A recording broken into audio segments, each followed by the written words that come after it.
First of all मैं आप लोगों के सामने ये कहना चाहूँगा कि ये सारा सब कुछ जो रिफॉर्म्स हो रहे हैं, इस रिफॉर्म्स के पीछे एक सशक्त भारत की नींव रखनी है।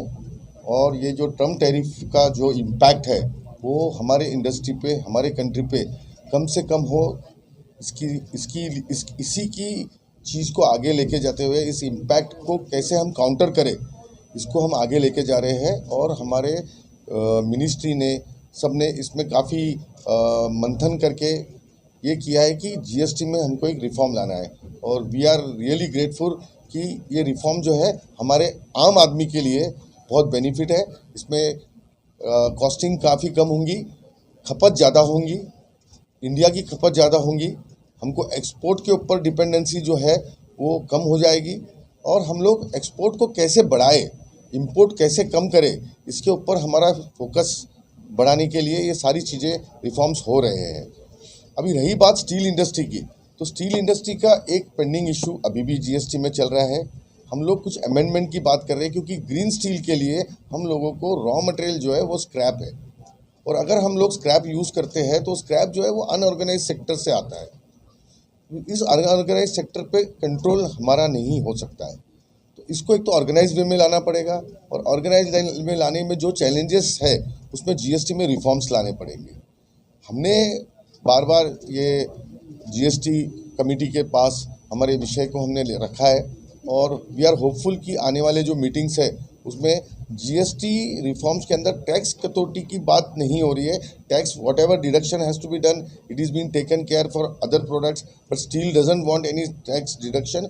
But steel industry urge for a policy में कुछ चेंजेस लाने के लिए 16(2)(c)(a) के एक्ट के अंदर चेंजेस लाने के लिए, जहां पर ये जो रॉ मटेरियल है, जो स्क्रैप है, वो एक ऑर्गेनाइज सेक्टर में आ जाए और उसका जो यूज़ करने के लिए जो जीएसटी के जो हर्डल्स हो रहे हैं वो एलिमिनेट हो। तो दो चीज़ें हैं कि ग्रीन इनिशिएटिव के अंदर जो भी स्क्रैप है, मैं स्टील की बात नहीं कर रहा हूँ, मैं अन्य कोई भी प्रोडक्ट की अगर बात करते हैं, जो चीज़ स्क्रैप हो चुकी है उसको नेट ज़ीरो कार्बन में लिया गया है as a raw material of net zero carbon. तो स्टील के अंदर भी जो स्क्रैप है उसको नेट ज़ीरो कार्बन में क्लासीफाइड कर चुके हैं। रही बात सेकेंड कि अगर हमको ग्रीन स्टील बनाना है या ग्रीन नेट ज़ीरो कार्बन पे पहुंचना है तो हमारा जो फ्यूल है वो भी रिन्यू पावर के तहत होना चाहिए, या वो जो है कि उसमें कार्बन इमिशन ना हो, उस टाइप के पावर का यूज़ होना चाहिए। तो इसी के लिए जब भी विंड पावर हो गया, सोलार पावर हो गया, इसमें कन्वर्जन हो रहा है। जो normal conventional coal based power plants थे, उस जहाँ से वो पावर आती है कोल बेस्ड कोजन से, उसको हम कन्वर्ट करने जा रहे हैं रिन्यू पावर के तहत। और इससे करने से ये जो है कि ग्रीन इनिशिएटिव जो हमारा संकल्प है नेट ज़ीरो कार्बन की तरफ जाना है, वो हम जा पाएंगे। पर ये करने के लिए कुछ टेक्नोलॉजी में चेंजेस होंगे, कुछ कैपेक्स करनी पड़ेंगी, और ये सब सारी चीज़ों के लिए इंडस्ट्री और पॉलिसी मेकर्स के में एक चिंतन हो रहा है, डिस्कशन चल रहे हैं और एक पॉलिसी रिफॉर्म्स होने वाले हैं।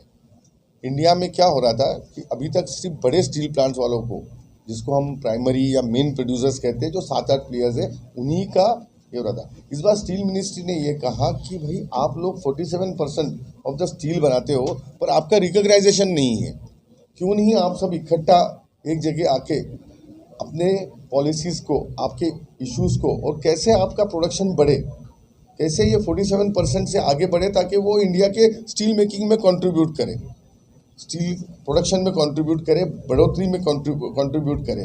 तो इसके लिए मिनिस्ट्री ने हमको ये निर्देश दिया कि एसोसिएशन लेवल पे काफ़ी काम होने चाहिए। और एसोसिएशन विथ नीस्ट जो है वो संस्था है जो स्टील मिनिस्ट्री के अंडर आती है। हमने ये रोड शो स्टार्ट किए, आज हम लास्ट 6 मंथ से रोड शो कर रहे हैं, हर क्लस्टर में जा रहे हैं।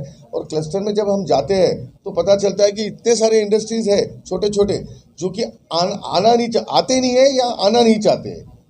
एसोसिएशन के साथ बोलो या मिनिस्ट्री के साथ बोलो, जो अपना अपना काम से काम करते हैं, छोटे से गांव में अपना प्रोडक्शन करते हैं, वहाँ की नीड को फुलफ़िल करते हैं, वहाँ की स्टील की डिमांड को, स्टील को फुलफ़िल करते हैं। तो ऐसे सारे छोटे लोगों को हमने इकट्ठा किया है। हम हर क्लस्टर में जाके उनका सारा जो नो हाउ है, उनकी क्या कैपेसिटीज़ है और वो क्या प्रोडक्शन करते हैं, इसकी पूरी जानकारी लेके हमने उन सभी को स्टील महाकुंभ में इनवाइट किया।